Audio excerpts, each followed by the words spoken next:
कथा का शुभारंभ। विप्रदत्त की प्रतिज्ञा। जब माँ पिता को ठुकराया गया तो स्वयं प्रभु रूठ गए। प्रारंभिक संबोधन। जय श्री हरि। प्रिय श्रद्धालुजनों, आज हम एक ऐसी कथा सुनने जा रहे हैं जो हमें झकझोर कर रख देगी। ये कथा है एक ऐसे ब्राह्मण पुत्र की जिसने वेदों का ज्ञान प्राप्त किया, तप किया, मंत्र सिद्ध किए, परंतु माता पिता की सेवा नहीं की। उसका क्या हश्र हुआ, कैसे स्वयं भगवान ने उसकी उपेक्षा की। ये कथा हमें सिखाएगी माँ बाप की सेवा ही सबसे बड़ा धर्म है। जो इस धर्म से च्युत होता है वह चाहे कितना ही बड़ा ज्ञानी क्यों न हो, वह पतन की ओर चला जाता है। तो आइए भक्तिभाव में डूबकर सुनते हैं विप्रदत्त की प्रतिज्ञा, एक रहस्यपूर्ण और भक्ति से ओतप्रोत कथा। भाग 1। विप्रदत्त का जन्म और तपस्वी जीवन। एक प्राचीन भारत के दक्षिणांचल में स्थित था एक छोटा परंतु समृद्ध ग्राम, शांतिवन। वहां रहते थे एक विद्वान ब्राह्मण ऋषि वृतानंद और उनकी धर्मपत्नी सौम्या देवी।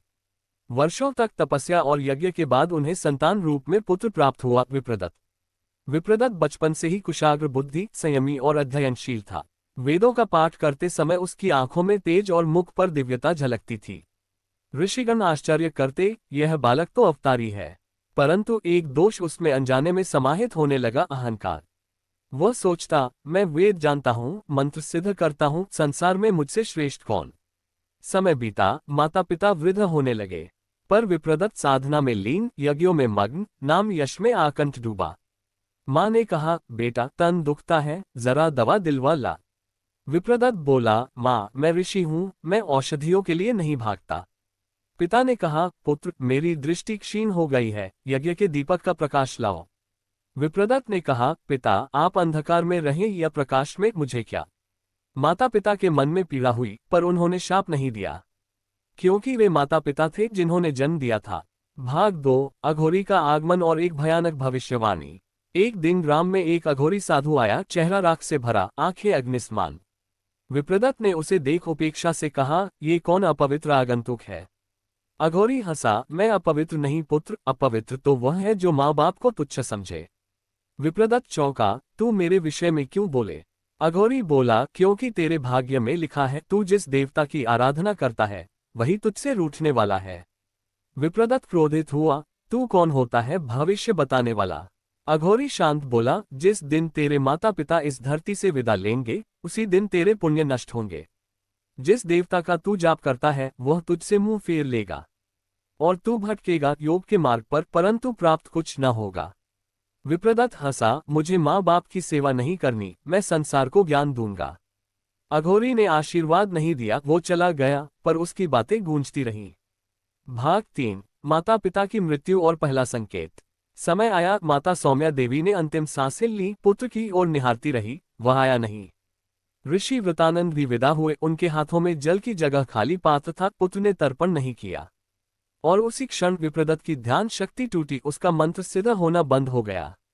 उसने देखा, जिस अग्नि में यज्ञ करता था वह बुझ गई, जिस शिवलिंग पर जल चढ़ाता था वहां सर्प लौट गया। उसके स्वप्नों में आवाज आई, तू श्रापित हो गया है। वह भागा तीर्थों की ओर, परंतु हर जल सूखा मिला। काशी गया, गंगा का जल काला हो गया। गया पिंडदान करने, तो पिंड भूमि में समा गए। अघोरी की बात सत्य हो रही थी। कथा अग्रसर। विप्रदत्त एक गुफा में जाकर रोता है, हे प्रभु मैं मूर्ख था। तभी एक दिव्य ज्योति प्रकट होती है, विप्रदत्त की माँ और पिता के रूप में।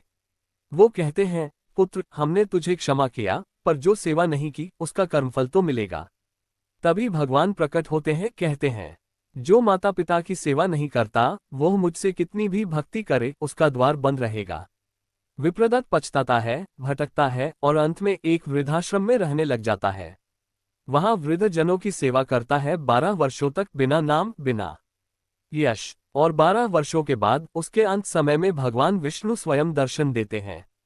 कहते हैं, अब तूने माता पिता के समरूपों की सेवा की, अब तेरा उद्धार हुआ। समापन संदेश। प्रिय श्रद्धालुओं, ये कथा हमें सिखाती है कि माता पिता हमारे जीवन के साक्षात तीर्थ हैं। उनकी सेवा से बढ़कर कोई तप नहीं, कोई यज्ञ नहीं, कोई ब्रह्म ज्ञान नहीं। अगर प्रभु को पाना है तो पहले माँ बाप को समझो, वही सच्चे भगवान हैं। माँ बाप की सेवा को जिसने जाना उसने ही ईश्वर को पहचाना। कृपया इस कथा को अपने परिवारजनों तक पहुँचाएं। चैनल को लाइक करें, सब्सक्राइब करें और याद रखें, भक्ति वहीं सफल होती है जहां माता पिता का आदर होता है। हर हर महादेव। जय श्री राम।